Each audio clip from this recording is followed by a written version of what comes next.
تاکہ اس سے یہ لوگ جو ہے نا ان کی بے عزتی ان کو فیل کر رہے ہیں یہ لوگ نا. اور انہوں نے یہ بھی کہا کہ دیکھو جو ہے اس طرح اعلانیہ مت لے کے جاؤ نا, تو خاموشی سے بس تم لے جانا, لیکن ابھی فی الحال تم واپس چلے جاؤ. تو اس سے یہ ہوگا کہ یہ لوگ ان لوگوں کو لگے گا قریشیوں کو کہ ہم جیت, جیسے نا ہماری جیت ہو گئی, ہم نے جانے نہیں دیا, اور جو ایک انا ہوتی ہے جھوٹی انا. تو بہرحال وہ واپس آ گئے, اور پھر 2-4 دن بعد انہوں نے رسول اللہ صلی اللہ علیہ وسلم کے وعدے کے مطابق اپنی یعنی حضرت انہوں نے ابو الاحوص بن ربیع نے اپنی وائف یعنی حضرت زینب کو رضی اللہ عنہ کو جانے دیا مدینہ. اچھا پھر کافی عرصہ سال گزر گئے. پھر فتح مکہ 8 ہجری کو ہوا تھا نا, اس سے تھوڑی سی پہلے کی بات ہے کہ ان کا ایک اور بزنس جو ان کا کیراون تھا, جو تجارتی قافلہ تھا, وہ شام روانہ ہوا.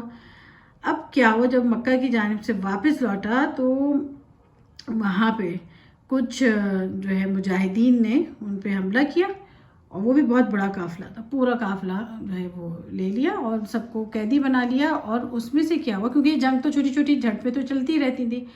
اب کیا ہوا کہ اس میں جو یہ ابو الاحوص بن ربیع تھے نا, کیونکہ انہی کا وہ قافلہ تھا, یہ چھپ کے بھاگ گئے. اور بھاگ کے پتہ ہے کہاں ہے, حضرت زینب کے پاس.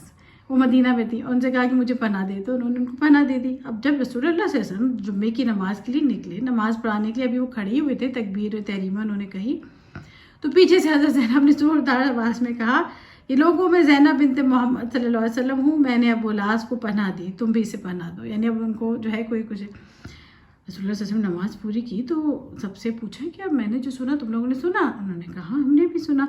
تو رسول اللہ صلی اللہ علیہ وسلم نے کہا دیکھو میں اس بارے میں کچھ نہیں جانتا, لیکن اب چونکہ ہمارے دین میں یہ ہے کہ کوئی یعنی یہ رول تھا نا کہ مسلمانوں میں سے کوئی چھوٹا شخص بھی کسی کو پناہ دیتے تو پھر وہ بات پوری کی جاتی تھی. تو اب ظاہر سی بات ہے, انہوں نے کہا میں اس بارے میں نہیں جانتا کہ مطلب ظاہر سی بات ہے کہ ابو الاحوص کو زینب نے پناہ دے رکھی, لیکن اب کیونکہ دے دی تو اب ہم اس کا پاس رکھیں گے. پھر وہ اپنے گھر کے اپنی بیٹی کو مطلب سمجھایا وغیرہ, پھر ان لوگوں کو بلایا جنہوں نے وہ جو ہے حملہ کر کے قافلے پہ سے سامان لیا تھا.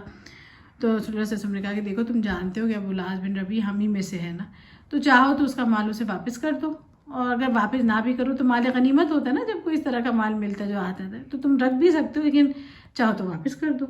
تو لوگوں نے کہا نہیں ہم تو فوراً لوٹا دیں گے ان کا مال.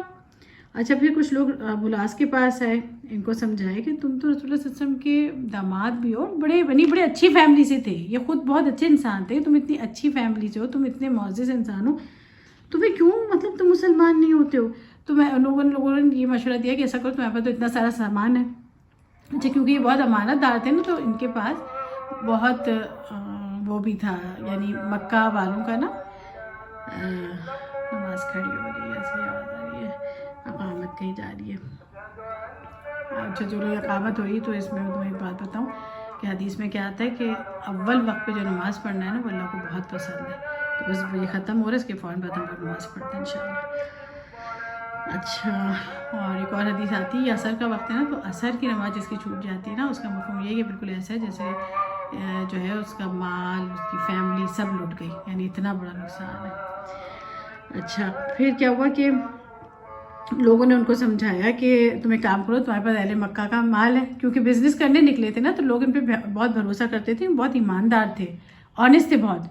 تو انہوں نے کہا تم ایک کام کرو, اہل مکہ کا مال بھی اپنے پاس رکھ لو, مسلمان ہو جاؤ, مدینہ میں رک جاؤ. انہوں نے کہا نہیں ایسے نہیں ہو سکتا کہ میں جو ہوں اپنی دین کی شروعات ہی دھوکے سے کروں, کیونکہ بڑے ایماندار تھے. انہوں نے کہا نہیں میں واپس جاؤں گا. یہ بھی مسلمان نہیں ہوئے, یہ واپس آئے, مکہ والوں کو ان کا سامان دیا جس کا جو بھی تھا, اور ان سے کہا کہ میں نے لوٹا دی تم سب کو, سب کے حق پورے دے دیے. تو سب نے کہا ہاں کر دیا. پھر انہوں نے کہا اب میں اعلان کرتا ہوں اشہدو لا الہ الا اللہ وان محمد رسول اللہ, یعنی میں گواہی دیتا ہوں اللہ کے سوا کوئی عبادت کے لائق نہیں, اور رسول اللہ یعنی محمد صلی اللہ علیہ وسلم اللہ کے رسول ہے.